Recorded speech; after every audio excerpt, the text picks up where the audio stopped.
2024 and 2025 are looking to be big years for crypto. We know this because of the 2024 Bitcoin halving.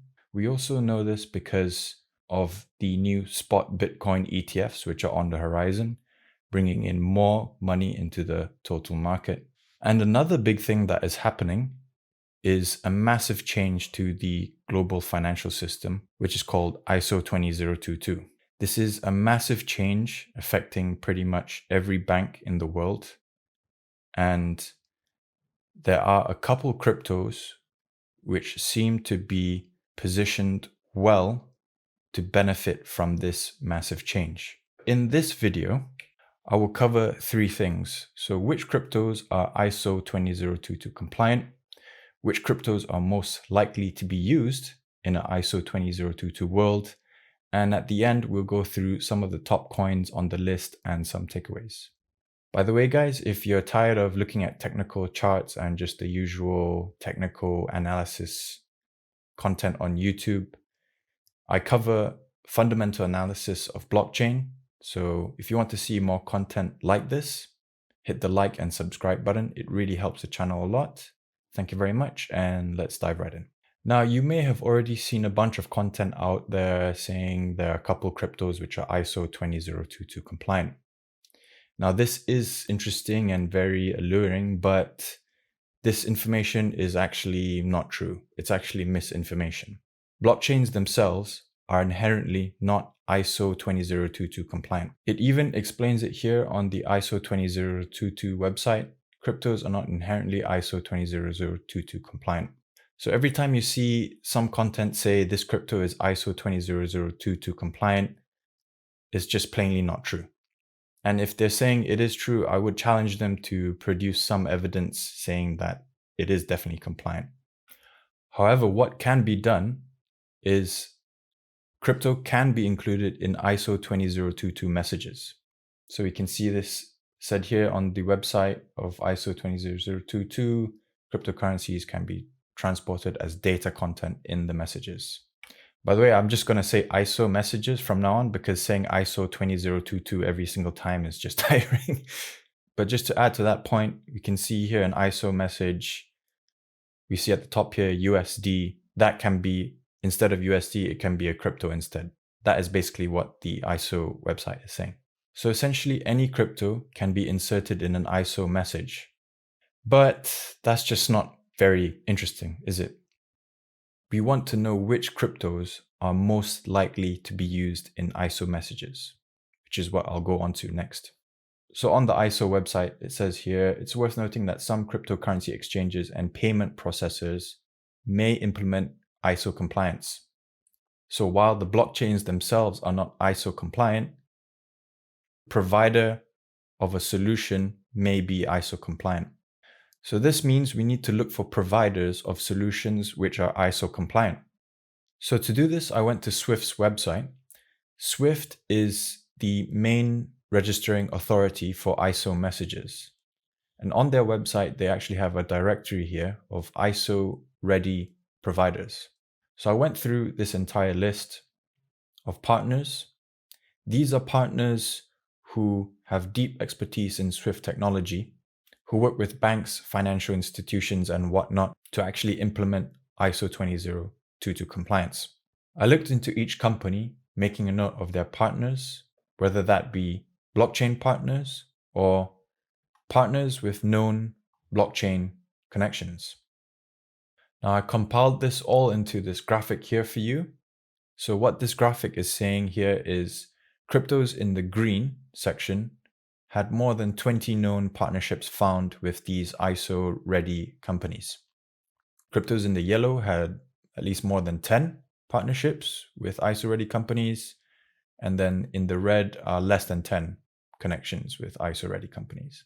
Now, my conclusion here is that since the cryptos at the top in the green bit have more connections with ISO ready providers, they are more likely to be implemented as a solution going into this ISO 20022 world. So for example, a bank goes to one of these providers and says, hey, we'd like to be ISO compliant. What do you have? this provider will go back to say to them, yes, we have X, this uses this technology, it is blockchain, would you like it? And they will say either yes or no. Whereas the cryptos near the bottom, they have less partners involved in that whole process. So through that logic, they're less likely to be used in an ISO 20022 world. So the takeaway here is, if you want to benefit the most from this ISO push, we know that in 2025, all banks should be using ISO. So if you want to benefit the most, you should be looking at cryptos near the top of this list. Now let's go into the third section of the video where we will go through the top 4 coins on this list and some other takeaways as well. So the first one here is Chainlink. We know that Chainlink partnered with Swift back in 2022. So far, they've completed a proof of concept with Swift. The use case here is to give financial institutions a single point of access into the public and private blockchain networks. So the results of this POC was that basically it was successful, and they basically managed to say that it is possible. Now, the fact that they are working with Swift probably means that they will be implemented in an ISO compliant way.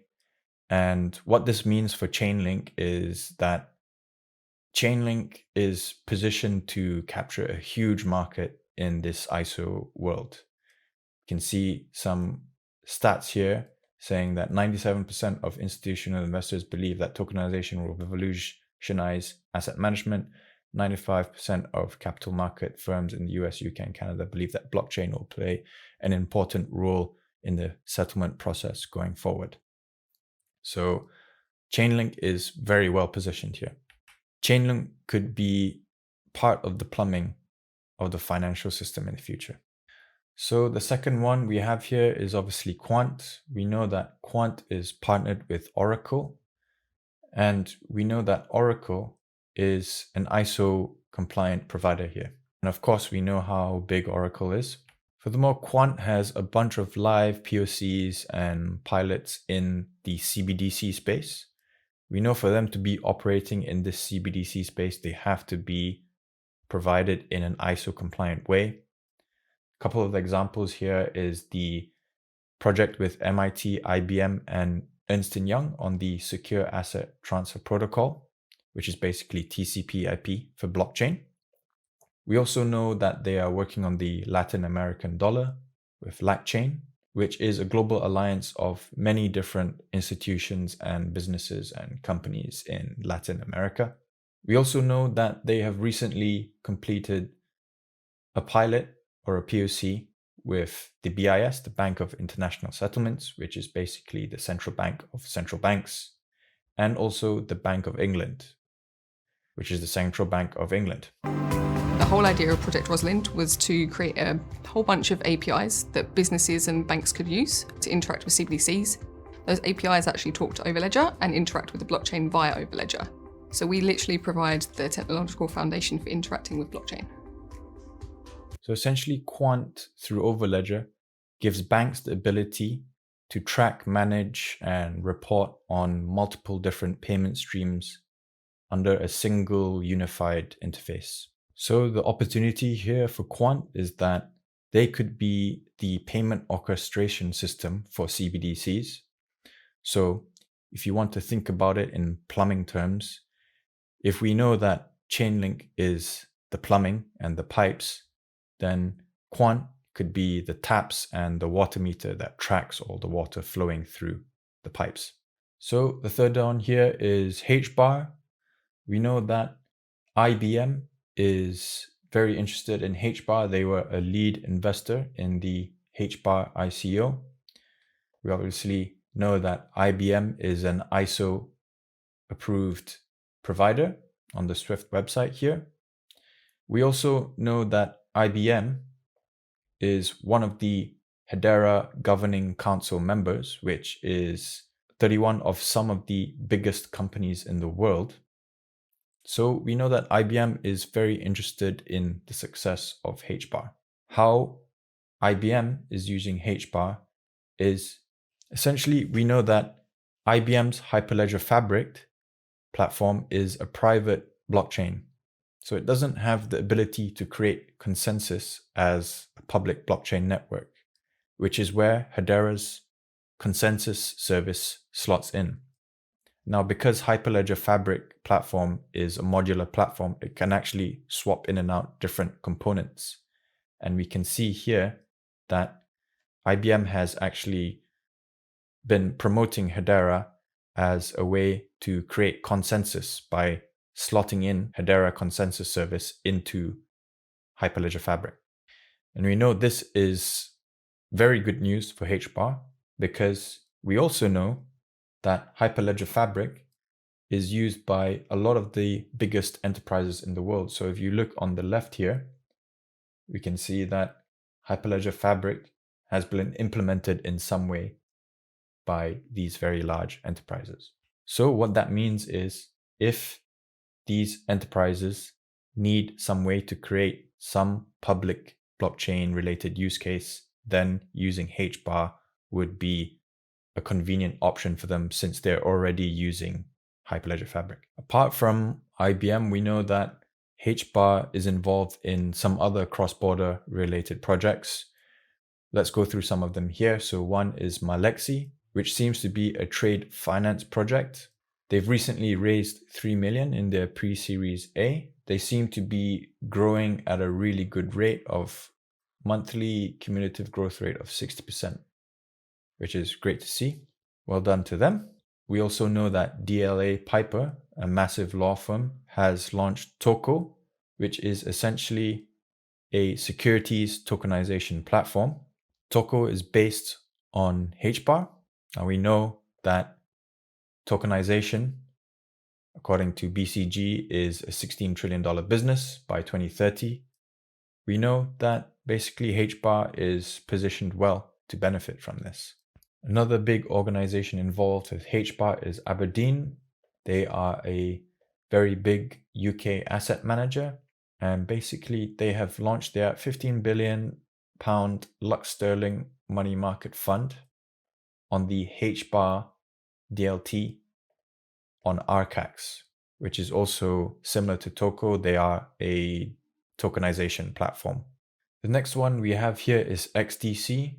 So we know that XDC is being used by R3 Corda as a settlement token to bridge between private blockchain networks and public networks.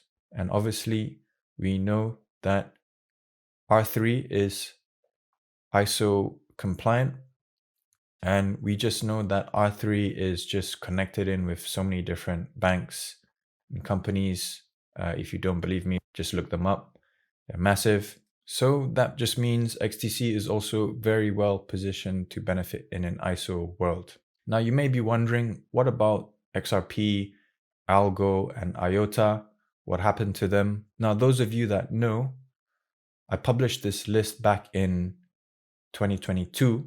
This is the previous list I created, and we can see here that XRP is at the top. We have Algorand here, we have IOTA there.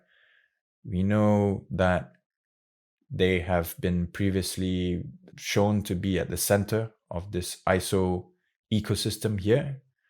You can see Algorand here, we can see IOTA here, XRP here. So you may be asking, why is XRP so low on this list, and what happened to Algo and IOTA? Well, the reason is I wanted to be very strict with this list and stick to companies which are known to be ISO compliant. So with regards to XRP, we know that they're partnered with Volanti. We also know that they are partnered with Finastra. But even though they are partnered with them, I just found less instances of them compared to the other 4 cryptos at the top of this list. I just found these cryptos at the top here just had many more connections compared to XRP. And then with regards to Algo and IOTA, I didn't find any of their partners here as being listed as ISO compliant. And just for that reason, I just left them out of this list. Okay, so that's it, guys. That's the end of the video. Thank you very much for watching. If you have any ideas on what videos I should do next, just let me know in the comments below. In my next few videos, I'm planning to probably do a review on HBAR, because there seems to be a lot of people who are into HBAR, and it also seems very interesting given the fact that it's so high on this list.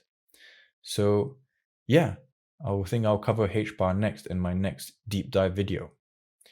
But anyway, yeah, thank you very much for watching, and I'll catch you next time.